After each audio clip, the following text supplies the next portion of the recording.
Hermanos, yo no sé vosotros, pero yo podría pasar la mañana entera Amén. alabando al Señor como lo estábamos haciendo. Qué bueno es el Señor, cómo Él nos visita, la alabanza de su pueblo nos da. Sí, amén. Cómo Él desciende sobre nosotros con su gracia, con su poder. Pero bueno, vamos a seguir adorando al Señor, vamos a hacerlo a través de su palabra, amén. También la exposición de su palabra y el hecho de poder escucharla es un acto de adoración, en el cual nuestro corazón, en el mismo espíritu, continúa delante de la presencia del Señor, recibiendo lo que Él tiene para nosotros. Y vamos a estar atentos a lo que el Señor nos quiere hablar hoy, amén. Amén. Quiero animarte a estar atento en tu mente, a estar atento en tu corazón para recibir la palabra que el Señor quiere darnos hoy como iglesia. Yo quiero invitaros, hermanos, a abrir hoy en Génesis capítulo 22.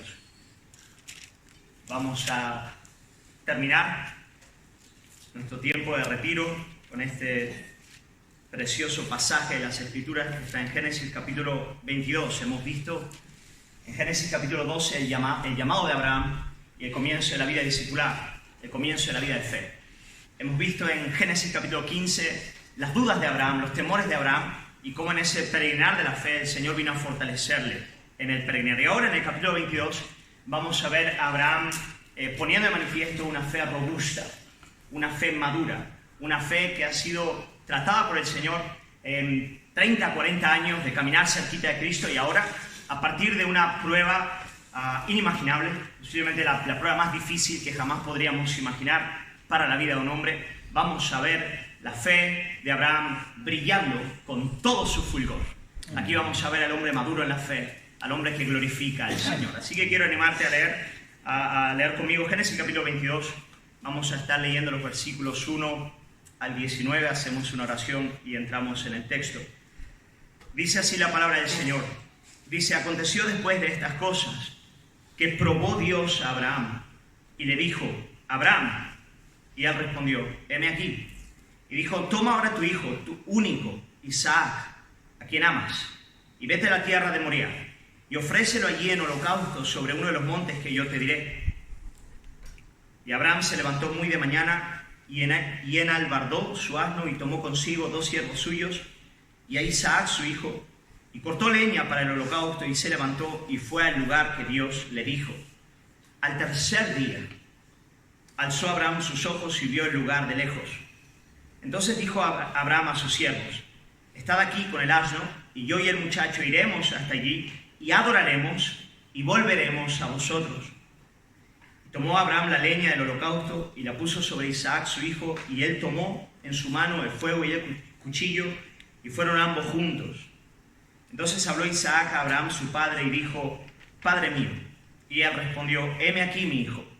Y él dijo: he aquí el fuego y la leña, mas ¿dónde está el cordero para el holocausto?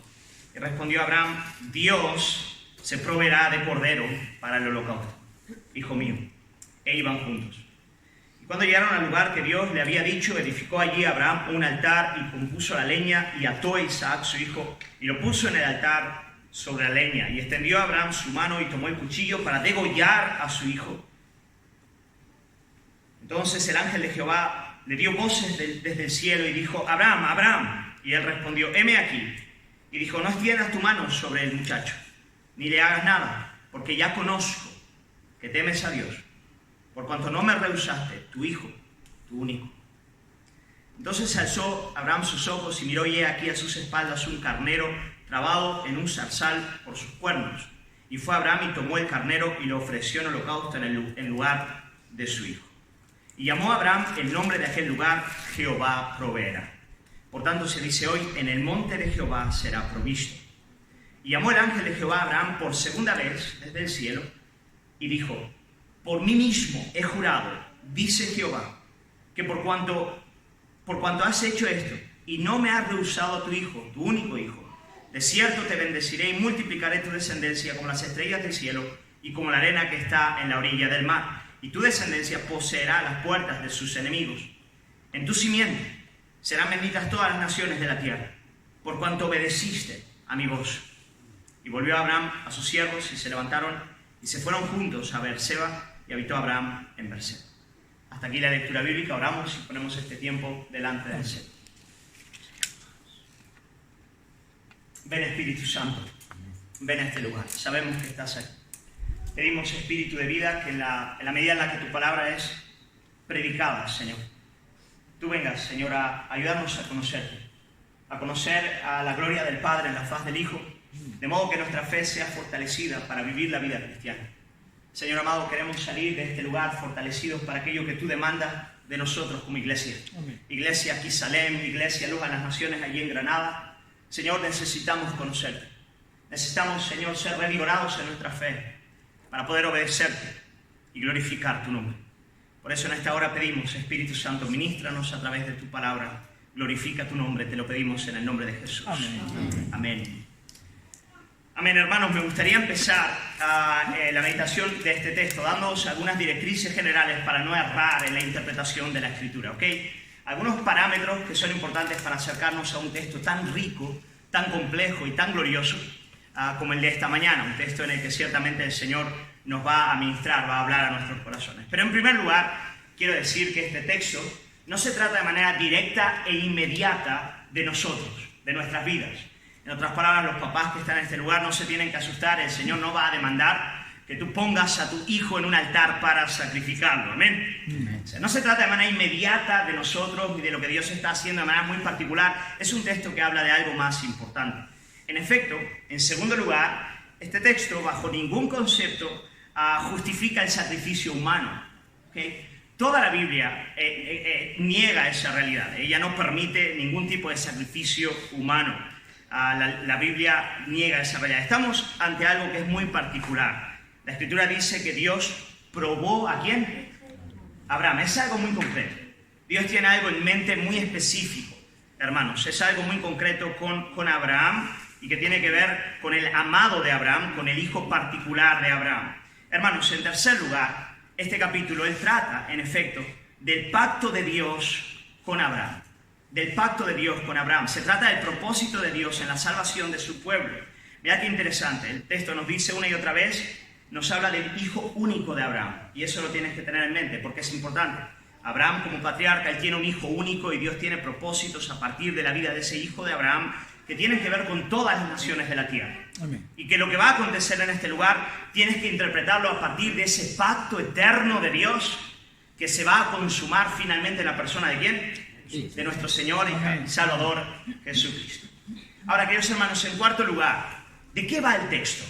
¿Qué es lo que este texto nos quiere enseñar?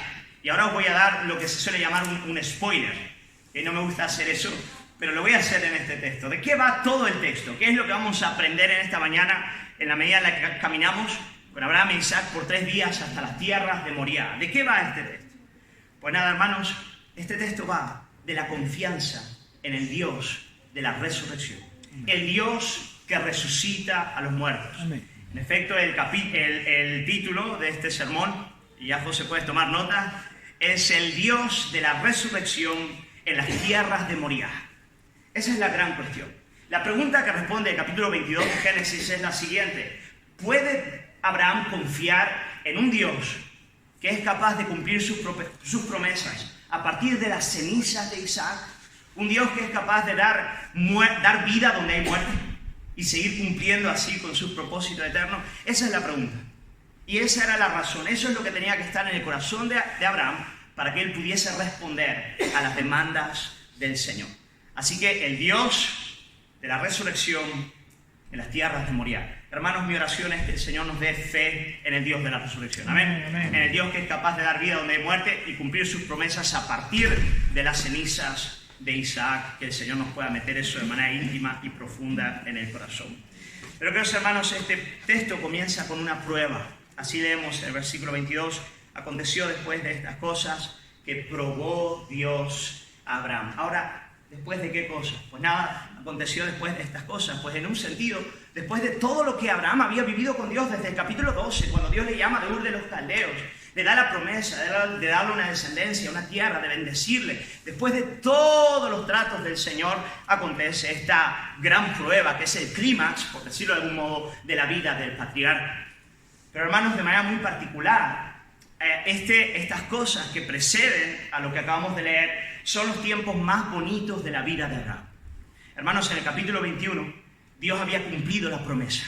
Y después de 20 años de espera, Sara había dado a luz a Isaac, cuando Sara ya tenía 90 años de edad, estando en la menopausia, siendo ya una señora anciana, Abraham tenía ya 100 años de edad, cuando Dios viene y les da el hijo de la risa, porque Isaac significa risa. Y hermanos, entendemos por qué ocurre eso. Imaginaos a dos viejetes, la viejita dando a luz y al marido partiéndose de la risa de lo que Dios estaba haciendo. Dios tiene unas maneras de actuar que son muy originales, hay que reconocerlo también, ¿no? Él se glorifica haciendo cosas inverosímiles, haciendo que una mujer de 100 años de a luz, de 90 años, cuando un marido casi muerto, puede dar vida a partir de esa realidad. Hermanos, ellos estaban contentos. No solamente Sara había finalmente tenido el hijo que Dios le había prometido 30 años atrás, sino que además en la segunda mitad del capítulo 21 ocurre una escena muy interesante, y es que Abraham tiene cierta trifulca con el rey de los filisteos que se llama Abimelech, y al final Abraham termina por comprarle un pozo a ese hombre y un pequeño terreno de tierra en la región de Canaán, y eso es lo único que Abraham iba a tener de este lado de la eternidad de la promesa de Dios. El hijo de la promesa y un pedacito de tierra con un pozo en esa tierra de Canaán. Hermanos, era el momento más feliz de la vida del patriarca. Después de tantas vicisitudes, después de tantos sufrimientos, después de tanto aprender del Señor, de repente él estaba en su casita con su esposa. Agar e Ismael ya habían sido apartados de la familia de la promesa porque los planes seguían con Isaac. Él estaba en aquel lugar. Hermanos, qué buenos son esos tiempos en la vida, amén. Es verdad que el Señor nos hace pasar por diversas pruebas, pero también hay tiempos de solaz. Cuando los delicados pastos están, cuando las aguas son mansas, cuando la presencia del Señor nos visita. Pero hermanos, sabemos que esos tiempos, por lo menos de este lado de la eternidad, no duran para siempre. Y de repente, en medio de ese momento excelente de la vida del patriarca, en ese momento de gozo, de plenitud, cuando Dios había cumplido todo lo que le había dicho de este lado de la eternidad, hermanos, leemos esta frase: probó Dios a Abraham. Es fuerte. Qué fuerte. Probó Dios a Abraham. Ahí estaba él, en sus alturas, y Dios viene con las pruebas. Hermanos, Dios nos prueba. La prueba es parte de la vida cristiana. No hay creyente en la faz de la tierra que no experimente la prueba de Dios. Cuando Dios viene a probar su vida, a probar su fe, a trabajar en su corazón. Tal vez hay algunos en este lugar que están pasando por las pruebas de Dios. Tú has venido a este lugar para encontrar un refugio y solaz, pero sabes que al salir de aquí continúa la batalla. Esto ha sido algo así como un pequeño oasis en el desierto. Un momento donde el Señor te ha quitado de la prueba para revigorar tu alma, pero tal vez algunos inclusive estén hasta temblando, pensando, bueno, ya termina. Podríamos tener un día más, 2 días más, una semana. Una semana tal vez sería mucho, hermanos, tal vez el proceso de santificación tendría que operar de maneras intensas, ¿no? Especialmente si jugamos al fútbol. Pero, ¿sabéis? No, hay tiempos de prueba. La prueba es parte de la vida cristiana, no hay hijo de Dios que no pase por ella. Y hermanos, Dios tiene algunos propósitos y planes preciosos a partir de las pruebas en nuestras vidas. Hay algunas cosas importantes que solamente la prueba puede producir en nosotros. Y voy a citar solamente 3 para que tengamos en mente. La primera cosa que la prueba desde luego hace es una diferencia entre la fe verdadera y la fe espuria. La prueba, ella pone de manifiesto si la fe de nuestros corazones es una fe veraz, es una fe genuina. Queridos hermanos, todos sabemos que, vamos a ver, exteriormente muchas veces la fe verdadera y la fe espuria aparecen igual, ¿no es cierto? Tú las ves y tienes las mismas expresiones, pero cuando hay presión, cuando Dios trae sobre nuestras vidas quebranto, cuando sale el sol, cuando aprieta el calor, se pone de manifiesto verdaderamente lo que hay aquí dentro. Y hermanos, seamos honestos, Dios sabe lo que hay aquí dentro, pero nosotros no. Por lo tanto, necesitamos que el Señor, en su misericordia, añada una medida de presión en nuestras vidas para poder discernir la realidad de nuestros corazones. Amén. Sí. Y es un acto de gracia. Amén. Tú dices, ¿por qué hace Dios eso? Porque es bueno. Amén. Porque Él quiere que nosotros podamos no ser autoengañados, para que podamos evaluar, discernir y entonces sinceramente acercarnos al Señor con lo que hay en nuestros corazones. Por lo tanto, lo primero que la prueba hace es manifestar verdaderamente lo que hay en el corazón. Al meter presión, sale lo que hay dentro. En segundo lugar, hermanos, la prueba, ella viene a fortalecer la fe de los santos. A fortalecer la fe de los santos. Es bien interesante ver eso en el texto, porque Abraham estaba en el tiempo más precioso de su vida, pero después de pasar por esta prueba tan aguda, Dios viene al final de todo, cuando él pasa airoso la prueba, y le da un juramento diciéndole que ciertamente él va a cumplir con aquello que le prometió al principio. Pero el juramento viene después de pasar la prueba. ¿Por qué? Porque una vez que uno pasa la prueba, aprueba, la fe es fortalecida. Uno ve la veracidad de lo que Dios ha hecho en él y dice, amén, mi esperanza es mayor, mi vigor es mayor, porque yo veo que lo que Dios ha hecho en mí es auténtico. Y entonces viene el juramento. Puedes estar seguro de que Dios va a hacer su obra hasta el final. Amén. Hermano Santiago, nuestro hermano Santiago entendió esto con claridad. Por eso él llegó a decir que Abraham fue justificado no solamente por la fe, sino por las obras que acompañaban a la fe. Yo sé que ese es un texto bastante conflictivo teológicamente. ¿Qué quiere decir eso? Que a la fe se le añaden las obras bajo ningún concepto. Pero desde luego quiere decir que las obras ponen de manifiesto la veracidad de la fe. Y en la medida en la que lo hacen, confirman la salvación del creyente. Hermanos, ciertamente somos salvos por la sola fe, pero la fe nunca camina sola. Hermanos, ella siempre da fruto, siempre produce obediencia. Y cuando uno va pasando por pruebas y ve eso en su vida, uno es fortalecido. Bendito sea el nombre del Señor. Pero hermanos, tal vez lo más bello de las pruebas, y aquí quiero que podamos aterrizar en este punto, lo más hermoso de las pruebas por las cuales el Padre nos hace pasar, es que ellas nos capacitan para tener una visión más gloriosa de la gloria de Cristo. Amén. Para poder ver su gloria, ver su majestad, ver su poder, ser partícipes de Él y de ese modo adorarle de una manera más excelente. Amén. Cuando el creyente es probado y ha probado a partir del fuego, él no solamente contempla a Jesús con una claridad mayor, no solo en su mente, pero también en su corazón, sino que además que la adoración que fluye de su boca y de sus manos es más preciosa delante del Señor. Amén. Eso es lo que nos dice el apóstol Pedro. Primera de Pedro, capítulo 1, versículo 7. Para que sometida a prueba vuestra fe, mucho más preciosa que el oro, gloria al Señor, el cual aunque perecedero se prueba con fuego, sea hallada en alabanza, gloria y honra cuando sea manifestado Jesucristo. Amén. Amén. Hermano, de manera práctica, ¿no te ha ocurrido que a veces el Señor demanda de cosas de ti que para ti son sencillamente imposibles de hacer? Tú dices, Dios mío, yo soy incapaz de hacer eso. Pero claro, como el Señor te lo está demandando y tú eres un creyente obediente, tú vas con Él y le dices, bueno, Señor, hay que hacerlo. Y una vez que pasas por esa realidad, no solamente ves la gloria del Señor de otra manera, te fortaleces en Él y dices, Señor, lo que has hecho en mí es veraz. Amén. ¿No es eso algo común en la vida cristiana? Hermanos, el Señor, a través de las pruebas, Él nos deja conocerle de manera más profunda y adorarle de manera más sincera. Amén. Amén. Amén. Así que después de estas cosas, dice la palabra, probó Dios a Abraham. Tal vez sea esa tu realidad en esta mañana, en este tiempo. Yo quiero animarte a aprender entonces de la vida de Abraham. Pero quiero que veamos algunas de las características de esta prueba. Características que, por cierto, son comunes a la prueba de todo creyente. Todos nosotros, cuando somos probados, experimentamos estas realidades. La primera de ellas, hermanos, en la prueba que Dios le otorga a Abraham, hay lo que podríamos llamar, perdonadme que use esta frase, pero bueno, la voy a explicar. Hay lo que podríamos llamar un absurdo intelectual. O sea, cuando Dios le demanda a Abraham que ofrezca en sacrificio a su hijo, poneros en el lugar de Abraham, parece que no tiene nada sentido, que no tiene ningún sentido. Imaginaos al patriarca. O sea, 30 años atrás, cuando tú me llamaste, mi esposa era infértil ya, no podíamos tener hijos. Yo no te pedí hijos. Y tú me dijiste que a través de mi simiente, de este hijo, tú bendecirías a todas las familias de la tierra. Y ahora, 30 años después que ya tengo el hijo de la promesa, tú me pides que yo lo entregue en sacrificio. Hermanos, ¿os imagináis?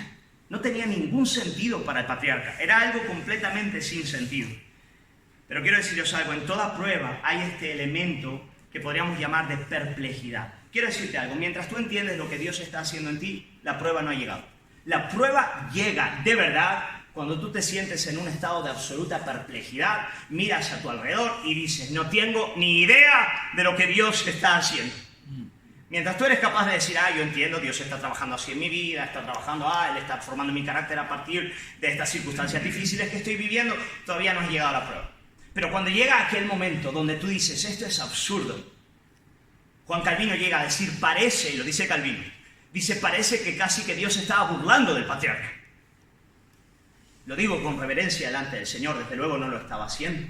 Pero queridos hermanos, muchas veces eso es lo que sentimos en medio de la prueba. ¿No es cierto? Sentimos que el Señor sencillamente está haciendo algo tan extraño que no lo podemos entender. Y ahí la pregunta clave es la siguiente. Ven conmigo. ¿Puedo confiar en Dios cuando sencillamente no entiendo lo que Él está haciendo? Una pregunta importante, ¿no es verdad? ¿Puedo confiar en Dios cuando no entiendo lo que Él está haciendo en mi vida? Es fácil confiar cuando tenemos las cartas en la mano, es fácil confiar cuando el mapa está delante, es fácil confiar cuando tú ves que al final del camino el cordero ocupará el lugar del hijo, pero hermanos, aquí estamos al principio del camino, nada de eso estaba ahí. En la mente de Abraham, la muerte de Isaac estaba a 3 días. Podemos confiar en Dios cuando no entendemos sus demandas, no entendemos lo que Él hace en nuestras vidas. Oh, hermanos, qué difícil es eso y qué importante es que podamos discernir y meditar en esta realidad. Hermanos, cuando yo tenía 16 años empecé a experimentar un avivamiento del Señor. El Señor me llamó a leer la palabra, a orar. Empecé a leer todos los libros de teología que podía leer. Cogí el ejemplo de Daniel y empecé a orar 3 veces al día y lo hacía con un corazón vigoroso.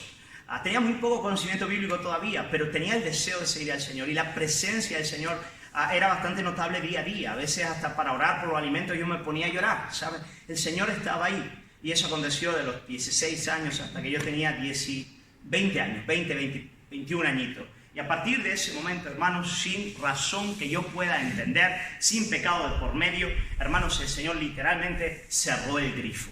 Y de un día al otro, de experimentar la llenura y la presencia del Espíritu Santo, empecé a sentir los 1000 demonios atormentando mi alma. Fuerte, ¿no es verdad? Y de repente una lucha agresiva empezó a operar en mi corazón. Y yo estaba tan enfadado, diciéndole, Dios mío, ¿qué pasa? Es que mi fe no es suficiente, es que mi arrepentimiento no es suficiente. ¿Por qué me dejas pasar por esta realidad? ¿Qué estás haciendo?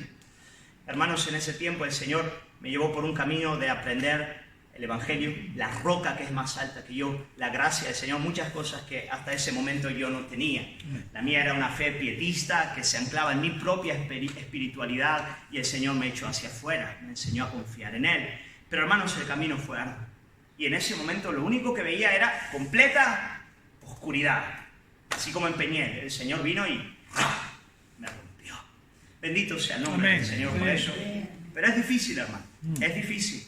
No entendemos muchas veces lo que Dios hace en nuestras vidas. Por lo tanto, en la prueba hay este elemento de absurdo intelectual. Pero también en la prueba hay un elemento afectivo, un elemento del corazón. A fin de cuentas, Dios le estaba pidiendo a Abraham aquello que él más amaba.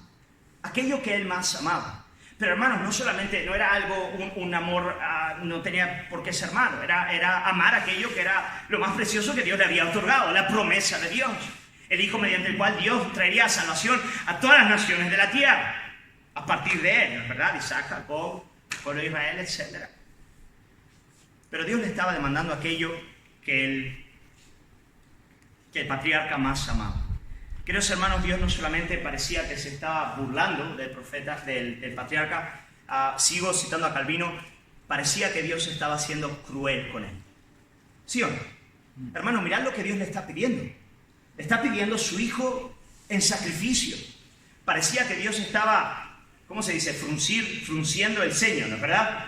Delante del profeta, enfadado con él, pidiéndole aquello que le era más precioso. Hermanos, eso parecía tan terrible. Yo me imagino en el corazón de Abraham, no sé tú, pero me imagino pensando, Dios mío, pero si ni te lo he pedido. No era algo que estuviese en mi mente. Y ahora que me lo das, me pides que yo lo entregue en el altar. Hermanos, Dios parecía presentarse delante del patriarca como un Dios cruel y malvado. Pero la pregunta en este tiempo, y muchas veces Dios hace eso con nosotros. Muchas veces Él nos otorga grandísimas bendiciones y después en un momento determinado Él viene y las toma y las quita de nuestras vidas. Considera la vida de Job. A Job Dios le había bendecido tanto siendo él un hombre justo, y de un día al otro, ¿qué hizo Dios? Le quitó todo lo que tenía. Hermanos, muchas veces Dios trabaja de ese modo. Y la pregunta en este punto de la prueba es la siguiente: ¿podemos confiar en Dios cuando Él nos quita las cosas que más amamos? Hermanos, a confiar y adorar al Señor cuando Él nos bendice y nos colma de su gracia es algo más o menos fácil, ¿sí o no? Hermanos, ¿quién no bendice al Señor cuando Dios le está proveyendo de todo lo que necesita? Cuando le da una familia, cuando le da hijos, cuando le da salud, cuando le da vigor, cuando le da dinero, le da trabajo, le da un buen ministerio, le da una iglesia bendecida, llena su alma de alegría. Claro, el argumento de Satanás delante de Dios a causa de Job era ese, ¿no es cierto? Claro que Job te bendice. A fin de cuentas, tú le has dado todo lo que él podría querer. Pero la pregunta clave es: ¿podemos seguir adorando al Señor cuando Él demanda de nosotros aquellas cosas que más amamos? Cuando Él viene y nos priva de esa realidad. Hermanos, en la vida cristiana, uno de los mayores peligros, si el Padre se encarga de quitarnos de Él, es que nosotros pongamos las bendiciones de Dios en el lugar de Dios. ¿No es verdad? Dios nos colma de bendiciones y muchas veces nuestro corazón se mueve de Dios a las cosas que Él nos otorga. Ese es un peligro capital. Yo tengo 3 niñas preciosas. Ayer estaba mostrando la foto, ¿no es cierto? Pero qué peligro es que ellas ocupen un lugar que no corresponde en mi corazón. Dios me ha dado una iglesia que me ama. Hermanos, como pastor, pastoreo una iglesia que me tiene mucho amor, cariño, respeto, y yo por ellos. Hermanos, ¿y qué peligro es que para mí eso ocupe un lugar desordenado? Por eso muchas veces, hermanos, Dios viene y ¿qué hace? Nos quita. Nos quita. Trae conflictos, trae quebranto. ¿Para qué? Para guardar nuestros corazones, para que podamos decir, como el salmista en el Salmo 73, ¿a quién tengo yo en los cielos sino a ti? Amén. Y nada fuera de ti deseo Amén. En esta tierra. Amén. Gloria a Dios. Como dice en el Salmo, no me acuerdo si 63, porque mayor es tu misericordia que la vida. Wow, la vida es mucho, pero tu misericordia es más. Mayor es tu misericordia que la vida. Mis labios te alabarán. Amén. Hermano, la sanidad y santidad de nuestro corazón depende de que entendamos esa realidad. Y la prueba viene a tratar con los afectos del alma. La prueba viene con un absurdo intelectual, no entendemos lo que Dios está haciendo, pero en segundo lugar, la prueba viene a santificar a nuestro corazón. Así que alaba al Señor por las pruebas. Amén. Glorifica al Señor porque Él nos hace pasar por esas realidades, y tal vez algunos podáis estar pasando en esta mañana por situaciones de ese índole. Hermanos, en tercer lugar, en la prueba, y para mí este es un asunto bien interesante, en la prueba hay un componente de obediencia práctica. Hay un componente absurdo intelectual, hay un componente afectivo, Dios trata con los deseos del corazón, pero en tercer lugar hay un componente de obediencia práctica. Y es que, hermanos, Dios le pide a Abraham que sacrifique a su hijo. Pero Abraham no podía obedecer de una manera impulsiva e inmediata, porque Dios le dice lo siguiente. Dios le dice: Abraham, coge al niño y vete a la tierra de Moriah. ¿Sabéis a cuánta distancia está la tierra de Moriah? 75 kilómetros. 3 días caminando con el niño hasta llegar a aquel lugar. Hermanos, cualquiera, y no digo cualquiera, pero un creyente con una fe inmadura podría en ese momento, en un acto de desorden, coger la navaja y decir: ahora. Oh, hermanos, pero 3 días caminando. Y no solamente eso, hay un detalle del texto que me parece lo más interesante. Y es que Dios solamente le dice la región amplia. Le dice: ve a la tierra de Moriah, 75 kilómetros de distancia. Pero cuando llegues allí, yo te voy a mostrar dónde es. ¿Os acordáis cuando Dios le dijo eso a Abraham? Al principio: vete de tu tierra y de la casa de tu padre, a la tierra que te mostraré. Y ahora, en el clímax de su vida, Dios viene a hablar con él de la misma manera. Yo te voy a mostrar el camino.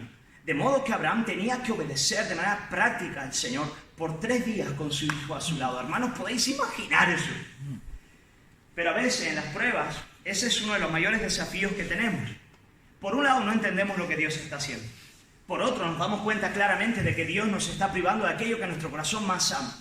Pero en tercer lugar, sabemos que al final tenemos que despertarnos día a día y seguir obedeciendo lo que Él de nosotros demanda. Aun cuando no tengamos ánimo, aun cuando el cuerpo diga no te levantes, aun cuando el alma se sienta abatida, o has de despertarte y has de hacer el desayuno, servir a tu familia, ir a la iglesia y seguir caminando con el Señor. Amén. Hermanos, ¿entendéis lo que estoy diciendo? Sí. Hermanos, obedecer a Cristo en medio del quebranto y a la prueba. En toda prueba yo creo que hay estos elementos: absurdo intelectual, afectivamente el Señor trata con nuestros amores, hay un elemento de obediencia práctica que nos demanda seguir a Cristo en medio de toda esa realidad. 3 caminos por delante. Pero tal vez lo más extraordinario es ver la respuesta de Abraham de cara a la prueba que Dios le otorgó.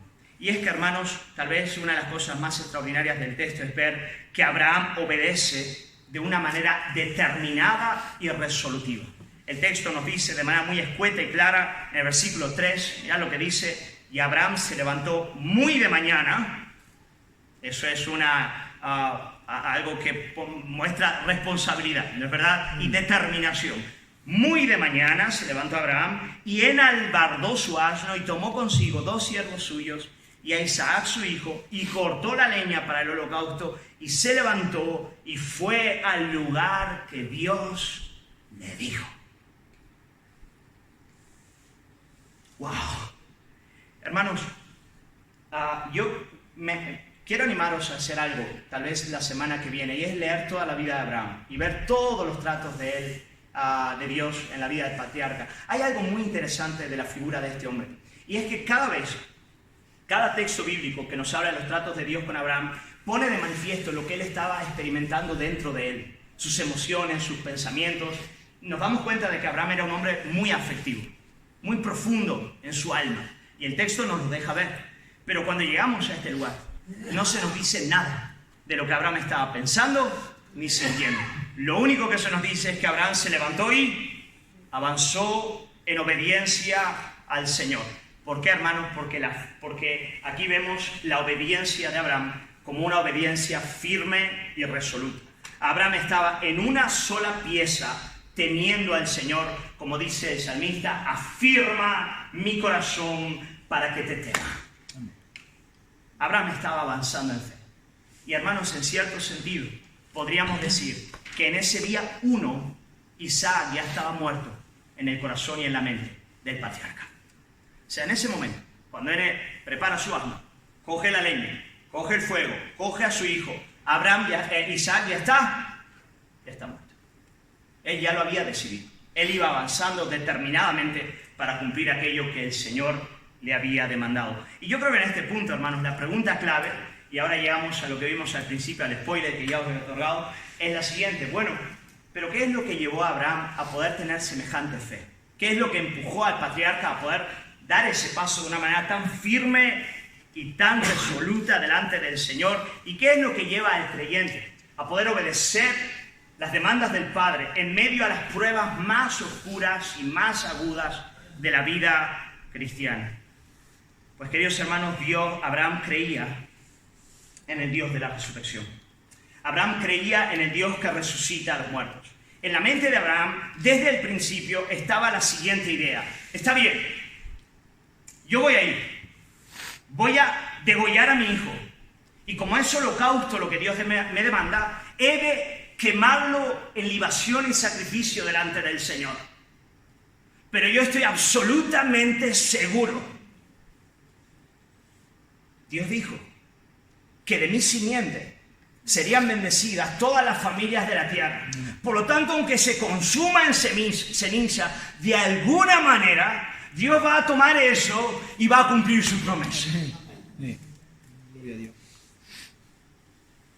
Qué fuerte, hermano. Qué potente la imagen de esta fe robusta del patriarca.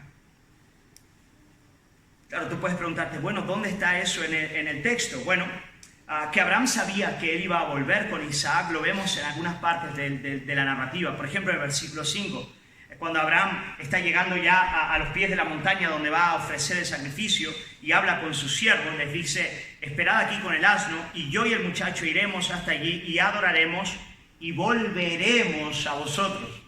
Por lo tanto, Abraham sabía que iban a ir juntos y que iban a volver juntos. Y además, cuando Isaac le pregunta a su padre, la pregunta más desgarradora de todo el texto: papá, está bien, tenemos la leña, tenemos el fuego, pero ¿dónde está el corderito para el holocausto? Abraham le dice: mira, hijo, Jehová se proveerá del sacrificio, del cordero. Él lo va a hacer. Por lo tanto, había una convicción en el profeta, en el patriarca, de que de alguna manera Isaac volvería con él. Pero, hermanos, el texto bíblico que nos ilumina para entender la raíz de la fe de Abraham no está en Génesis 22, está en Hebreos capítulo 11, versículo 17. Y ahí sí está clarísimo la escritura cuando habla de la fe de Abraham. Hebreos 11, 17 al 19 dice: por la fe Abraham, cuando fue probado, ofreció a Isaac. Fíjate qué interesante. Abraham lo hizo. En su corazón Isaac estaba muerto y estuvo a punto, en efecto, de degollarle. Y el que había recibido las promesas ofrecía a su unigénito, habiéndosele dicho: en Isaac te será llamada descendencia. Bueno, ¿cómo es posible que él lo hiciera? Versículo 19 dice: pensando, y esto es lo que estaba dentro de Abraham, pensando que Dios es poderoso para levantar aún de entre los muertos, de donde en el sentido figurado también le volvió a recibir. No es para dar bote, hermano. Era eso. Era la fe en el Dios de la resurrección. Era fe en el Dios que puede dar vida en la muerte. Era fe en el Dios que de las cenizas de Isaac podía cumplir y cumpliría lo que ha prometido. Esa es la fe central del cristianismo. Esa es la fe central del santo. Que la muerte no tiene la última respuesta. Que la resurrección y la vida están a las puertas. Bendito sea el nombre del Señor. Gloria a Dios. Hermanos, Abraham creía en el Dios de la resurrección. Y cuando Abraham entonces sube a la montaña y él va a ofrecer en aquel lugar a su hijo, es verdad, el texto es elocuente, gráfico, maravilloso. Él lo ata en aquel lugar y, por cierto, es evidente que Isaac tiene que haberse dejado atar, porque en aquella época él ya tenía cierta edad, era un adolescente, podría haber batallado con su padre. El texto no nos dice que lo hiciera bajo ningún concepto. Al contrario, en todo el camino él llevaba la leña sobre él, y qué imagen gráfica de todo eso. Cuando llega a aquel lugar, él permite que el padre le ate, él sabe lo que está ocurriendo, pero cuando Abraham está a punto de hacerlo, la voz del cielo le detiene. Abraham, detente, ya conozco que temes mi nombre, porque no te has guardado a tu hijo, a tu único, al que amas. Y entonces en aquel momento el Señor, Abraham alza los ojos y ve, y hay un corderito que está en aquel lugar, y él entiende, Abraham, que el corderito ha sido provisto por Jehová, Jehová proveerá, y el cordero ocupa el lugar de Isaac. Hermanos, todos sabemos, evidentemente, Dios le estaba dando a Abraham una parábola del Evangelio, ¿no es cierto? Una parábola de aquello que Dios mismo haría en la persona de nuestro Señor y Salvador Jesucristo, cuando Él vendría a ocupar nuestro lugar. ¿Sabéis por qué? Porque si bien las pruebas en la vida del creyente implican un elemento de muerte, la muerte del creyente no es una muerte plena y definitiva. ¿Por qué? Porque Jesús tomó nuestro lugar. Amén. En realidad las nuestras son muertes parciales para una gloria mayor. Amén. Pero en el caso de Jesucristo, no, hermanos. Jesús tomó nuestra plena muerte. Jesús vino a ocupar nuestro lugar. ¿Para qué? Para que ahora nosotros no tengamos que morir. Amén. Para que ahora nosotros no tengamos que morir. Bendito sea el nombre del Señor. Hermanos, ese corderito representa a Jesús. Ese corderito representa a aquel que viene a morir en lugar de su pueblo, aquel que viene a morir en lugar del pecador. Eso es lo que representa aquel corderito. Pero cuando el cordero muere, hermanos, Isaac es recuperado. ¿Sabéis? Cuando el Señor nos prueba y nos hace pasar por diversas muertes, hermanos, Él lo hace, por un lado, para guardar nuestros corazones, de establecerse en esas realidades como realidades idolátricas. Pero al final del día, el Señor viene y nos otorga aquello que más desea nuestra alma. Fijaos cómo Abraham entrega a Isaac y es libre de él. Pero ¿qué ocurre? Lo vuelve a recibir. Eso es la resurrección. La resurrección es que Dios nos otorgará todo aquello que de verdad anhela nuestra alma. Amén. pero con Él en el centro. Amén. Hermanos, algunos piensan en la resurrección como borrón y cuenta nueva. O sea, el Señor nos va a privar de todo y luego nos dará algo diferente. No, hermanos, la resurrección es aquel que muere, vuelve a vivir. ¿Os acordáis de Cristo? ¿Quién es el que revivió sino el que murió? Sí. Cuando los apóstoles le vieron resucitado, no dijeron, ay, ¿quién eres tú? ¿O qué cuerpo más raro tienen? No, es aquello que murió, vuelve a vivir. Pero ahora con una vida inmortal y con Dios en el centro. Amén. Hermanos, la promesa de la resurrección es que todo aquello que desea nuestra alma y que debido al pecado y al deterioro del mundo lo vamos a ir perdiendo, Dios en plenitud lo devolverá con mayor gloria. Amén. Amén. Hermano, el cielo será diferente, pero no del todo. Algunos se imaginan a un cielo de seres espirituales que van flotando por ahí en alguna galaxia distinta a esta. Pero cuando la Biblia nos habla de la resurrección, habla del Dios que viene a restaurar esta creación. Amén. Hermanos, nos vemos en Montolivo. Cuando Cristo Rey se haga presente y restaure esta tierra, aquí alabaremos juntos al Señor, Amén. pero ya sin pecado, sin Amén. idolatría, sin pruebas, sin llanto, Gloria a Dios. con cuerpos resucitados capaces de disfrutar lo que hoy este cuerpo no puede disfrutar. Sí. Hermanos, yo a veces le pido al Señor, Señor, ven con tu presencia, pero dale suave, Señor. Porque sabes que si vienes con mucha fuerza, el mero gozo que sentiría me daría una parada cardíaca. Hermano, que es así, nuestro cuerpo es tan débil, nuestra alma está tan atrofiada por el pecado. Pero llegará el día en el que el Señor nos va a dar un espíritu sin pecado, un Amén. cuerpo resucitado, físico, para disfrutar de nuevos cielos y nueva Amén. tierra. Recuperamos aquello que hemos perdido. Amén. Esa es la promesa Sí. de la resurrección. Y es tan bonito ver esa realidad. Jesús murió y resucitó de entre los muertos para darnos a nosotros una esperanza de gloria. Amén. Amén. Bendito sea el nombre del Señor.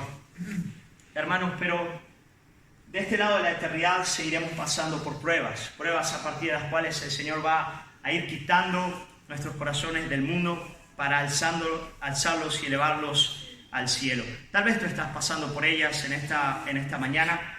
Tal vez el Señor quiere recordarte que Él es el Dios de la resurrección, que te vayas de este lugar recordando esa realidad. Jesús resucitó de entre los muertos y esa es nuestra esperanza. Amén. Y yo quiero, hermanos, ir terminando ya, y vamos a tener un tiempo a responder al Señor, pero quiero terminar con un poema de un antiguo puritano llamado William Cowper, que viene a ministrarnos cuando estamos pasando por momentos de pruebas, cuando estamos pasando por momentos difíciles, a recordarnos al Dios de la resurrección, al Dios de la esperanza. Mirad lo que dice William Cowper. Él dice lo siguiente, él dice: Dios se mueve de una manera misteriosa para realizar sus maravillas. Planta sus huellas en el mar y cabalga sobre la tormenta. Él dice: santos temerosos, cobrad nuevo valor. Las nubes que tanto teméis están hinchadas de misericordia y se abrirán con bendiciones sobre vuestras cabezas. No juzguéis al Señor con vuestros débiles sentidos, sino confiad en su gracia. Detrás de una providencia de ceño fruncido, Él esconde un rostro sonriente.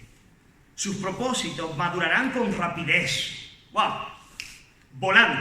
Hermano, esta vida es un soplo, viento que pasa. Sus propósitos madurarán con rapidez, abriéndose hora tras hora. El botón tendrá amargo sabor, pero dulce será la flor. La ciega incredulidad hierra con seguridad y escudriña en vano su obra.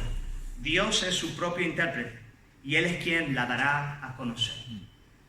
Así que cuando el Señor te prive de lo que más amas, cuando no entiendas por qué Él lo hace y al mismo tiempo Él demande de ti obediencia, recuerda que Él es el Dios de la resurrección. Amén. Y que al final del día Amén. Él te dará algo mucho más glorioso, que es en primer lugar su presencia, conocimiento de Él, pero también todo aquello que ama tu alma. Amén. ¿Qué os parece si oramos? Terminamos este tiempo agradeciendo al Señor por el ejemplo que tenemos en la vida de Abraham, pero principalmente por Jesucristo. Hermano, alguno podría sería un error terminar este tiempo pensando qué pedazo de hombre es Abraham, qué fe robusta tiene. No, hermano, no se trata de la fe de Abraham, Se trata de la fidelidad de nuestro Dios, que es digno de toda nuestra confianza. Amén. De toda nuestra confianza. Amén. Cuando Jesús resucita entre los muertos, no va a sus discípulos y les dice: vaya, entiendo que es difícil que creáis en esto, comprendo plenamente vuestra incredulidad. No, les dice: duros de corazón para creer en lo que dicen los profetas. Nuestro Dios es un Dios digno de toda nuestra confianza. Él murió por nuestros pecados. Él resucitó de entre los muertos para darnos una esperanza de gloria y de gloria eterna. Amén. En la vida y en la muerte. Amén. Oramos. Gracias, Terminamos. Dios. Aleluya, Señor. Señor, queremos agradecerte. Dios mío, acabamos de hablar de cosas que son tan gloriosas, Dios mío, tan altas, tan majestuosas. Hablar del Dios de la resurrección, acordarnos de Jesucristo, acordarnos, Señor, de todas las promesas que tú nos has dado en Él. Pero, Dios mío, queremos pedirte la obra de tu Espíritu Santo en todo el proceso de santificación y de discipulado, fortaleciendo nuestra fe, para que podamos llegar, Señor, a las tierras de Moriah. Padre, sabemos que tú vas a demandar cosas de nosotros. Sabemos que en el transcurrir de la vida, Padre, muchas de las cosas que ahora más amamos no estarán. Lo cierto es que gente que ahora está sentada alrededor de nuestra mesa, el día de mañana no estará.